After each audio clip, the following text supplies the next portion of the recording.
Welcome to Trending. Today we have a very important health alert.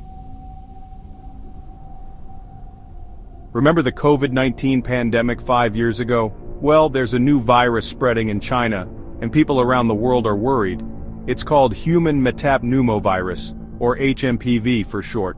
This virus causes people to have cold-like symptoms. Hospitals in China are seeing many sick people, and videos online show just how crowded these hospitals are. This reminds everyone of the early days of the COVID-19 outbreak. The world is watching closely to see what will happen in China.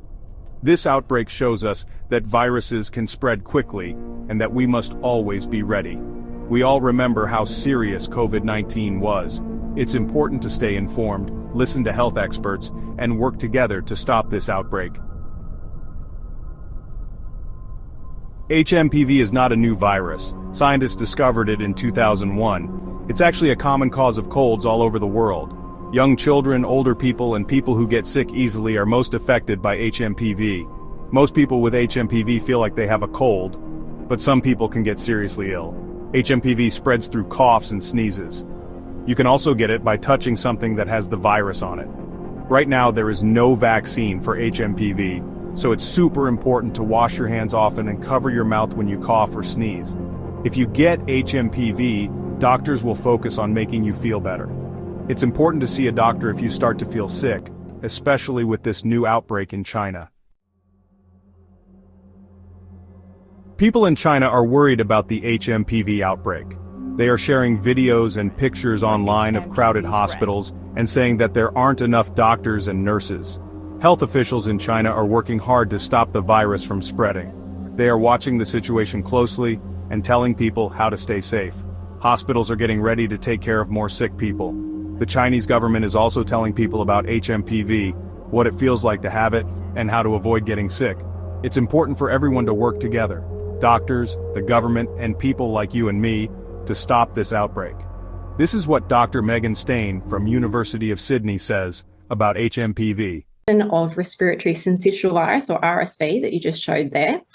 And as you said, it's responsible for generally, symptoms of the common cold in otherwise healthy adults. So when you go to the doctor and you've been unwell, they say it's, likely just a virus. This is one of those viruses. It's been circulating in the human population for at least 50 years. And it's spread, typical other respiratory infections, contact with infected people who are coughing, sneezing. They're breathing out this virus into the air. You can breathe it in and contract it and begin to show these infections. So in normal, otherwise healthy individuals, it's usually self-limiting. However, it can cause more severe disease in young children and the elderly in particular.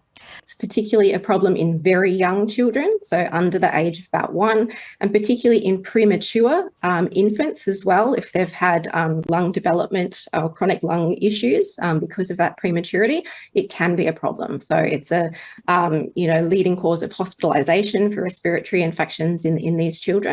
And it also can be a problem in the elderly as well, leading to hospitalisations, and it can spread, again, quite well through aged care facilities, causing a lot of infections. It's detected in the same way that we detect the virus that causes COVID-19 via molecular testing or PCR. We can detect the spread of this virus. And we are seeing a surge, as you said. The US saw a surge in this virus in their spring, so in about March. So it is causing an increased number of cases, we think. And that's likely due to, we did see a suppression of the circulation of a lot of these viruses throughout the period of COVID with lockdown and all those physical countermeasures that suppressed viral infections. And now we're seeing a resurgence. And so it's probably due to people having less exposure to this virus for a number of years, so lower population immunity able to control the spread. That's contributing to these increased number of cases, but also now we're better at testing for it and actually looking for it as well. As I said, we are seeing a bit of a surge because we've had those lower levels of population immunity, which usually help, it would usually circulate seasonally and everyone gets infected now and again. And so you just see these little increases every, spring. However, because we didn't see, or we really shut down and stopped the spread of a lot of these infections due to those COVID countermeasures, we really decreased the number of cases quite a lot. So that meant within the population, we've got a lot more people who are susceptible to infection, which will contribute to those increased cases. But then combined with that, we have this increase and better testing, essentially. Now they're doing more molecular tests to look for other causes of respiratory infections other than, COVID-19 or influenza development. But there's no specific treatment. So if you're, an otherwise healthy adult, it's the things that you would do to typically treat the common cold: stay at home, rest, hydration, Panadol, those kind of things is all we have available really at the moment. This HMPV outbreak reminds us that we must always be ready for new viruses. We've learned a lot from COVID-19, but there's still work to do. One important lesson is that we need to find new outbreaks quickly and tell everyone about them. China is better at doing this now because of what they learned during COVID-19. We also need to get better at making vaccines and making sure everyone can get them. There's no vaccine for HMPV yet, but we know how important vaccines are because of COVID-19. This HMPV outbreak in China is serious, and everyone needs to work together to stop it. We are more prepared now than we were 5 years ago, but we must keep working hard to stay safe. Share this valuable information with your friends and family.